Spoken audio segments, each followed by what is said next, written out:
We are delighted to welcome a guest who's had 2 award-winning TV series. She's sold out theatre performances on both Broadway and the West End.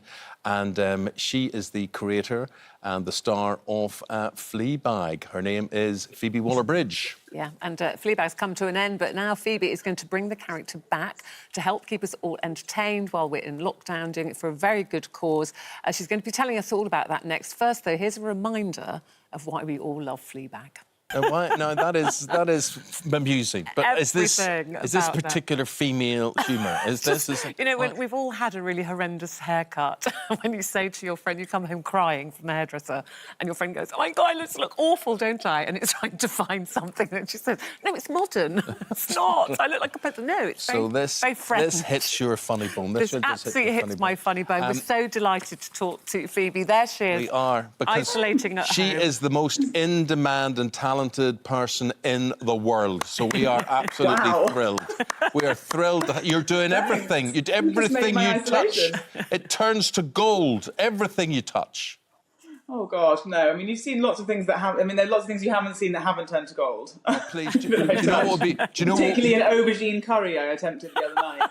Phoebe, what would be real gold is if you come in and wrote the This Morning script. That would be... Oh, you guys, what? That would be gold. I don't even read the script, but in your case, I would make an exception. Superb. There's a script? You guys are so spontaneous. I know. We make it. It's years of training, years of practice.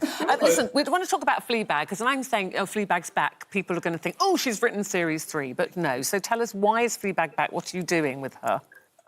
So this is to do with Fleabag the play, and this is a performance I did in the West End last year that was filmed by the National Theatre Live.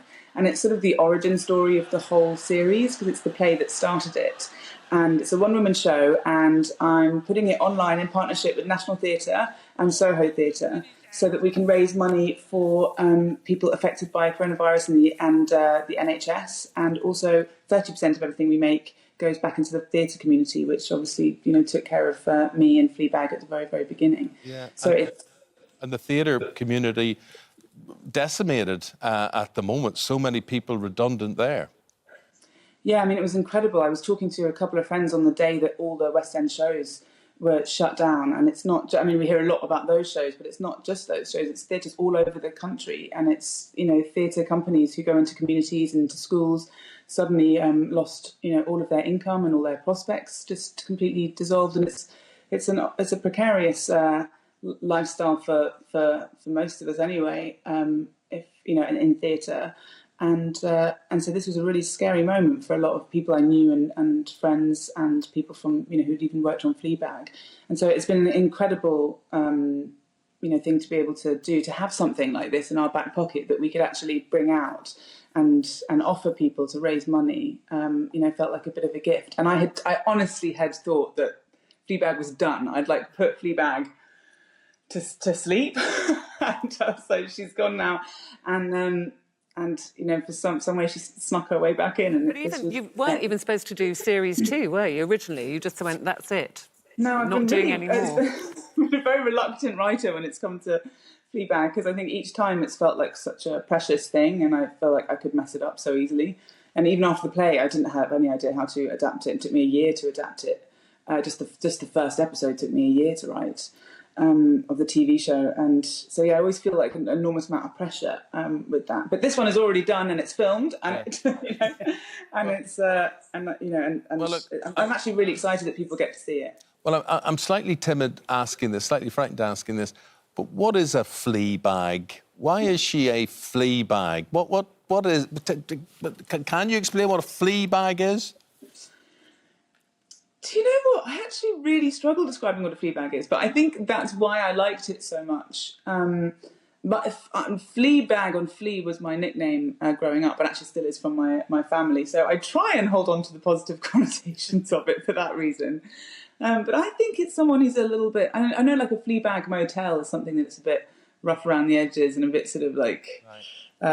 sort of a bit of a mess. And I wanted to call her that because I wanted her persona and her outside aesthetic to give the impression that she was completely in control of her life, and actually underneath. Which is She why was we nuts. loved her, Phoebe. This is why we love her, because she's not perfect, is she? She is a bit rough around the edges. She suffers all the kind of problems that so many women do. Just want to ask you, just moving away from Fleabag, how are you coping in isolation? What's that? You mentioned cooking, your aubergine curry. Is this because you don't normally cook? A series of not like this. I mean, and normally it's kind of, you know, it's really like panicky food you have to sort of like throw in a pan and then eat like out of the pan on the way out somewhere. And now I'm actually beginning to like take my time and actually make proper things. I mean, it's got better. I started with the aubergine curry, which was a disaster, and my sister was really kind but honest about it. And so I've been determined to kind of build it up. But it's, you know, it's been such an extraordinary time. I suppose one of the positive things that's really come out of it is this amazing sort of community feel. My area sort of turned into this self-sufficient village, and everybody's, you know, there are WhatsApp groups for the whole area, and everyone's looking after each other and shopping for each other if they need to, and that's been really heartwarming. But I bought a drill immediately, and I don't know why. I just bought a hand drill. That was my Have you used it yet? Panic buy. No, it's just sitting in a cupboard. I can feel it. I can feel it. I think it's nice to have a drill. No, but no, people either buy a drill or a power washer. Yeah. Hose. I've got the power washer out. Yeah. I haven't actually used it. I just got it out of the shed. Or a leaf blower. I know 2 people who bought a power washer. Yes. Yeah, power washer or a leaf blower or a drill, something like that makes you feel useful, I think. But look, exactly. I'm sure you being at home won't be a penance because you're in such demand. And, you know, tonight we welcome back on television Killing Eve, which you were involved in the first series of that.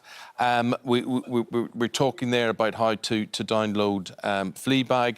And also then Bond, which you were asked to lend your talents to as well, delayed until November now, No Time to Die.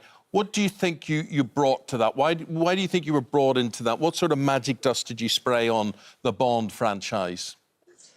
Oh, gosh, I don't know. I mean, I hope. I mean, I sort of just became part of the sort of writing gang, really. There were so many people involved in it, and it feels like such a big gang effort. I hope I just brought some. I don't know. It's really hard. It's a really hard question because I like to hope that I brought some fun to some characters and gave it this. And literally, I could feel like a gun to my head. You know, I'm literally not allowed to say anything about Bond ever. All right. Yeah. Okay. Story like nothing. Don't actually Scott. The main thing is the West End performance of Fleabag. You can stream it. It's on the Soho Theatre site, Amazon Prime Video as well for £4, and the proceeds, as Phoebe was explaining there, go to various charities.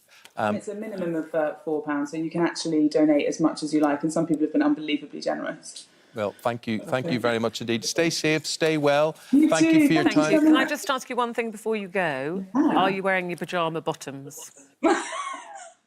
Never gonna say. Oh, Yeah. like. Might be wearing any. Watch Alison Hammond's Banana Bread later on if you're looking for inspiration to cook. But you've been watching this morning, though, haven't you? Thank you, of course. Yeah. Of course. Right, we've got lots for you. Phoebe, so lovely to talk to you. Thank you. Thank you so much for having enjoy the power drill when you get round to deciding what you're going to use it for. Can't wait. Thank you. Phoebe Waller-Bridge there.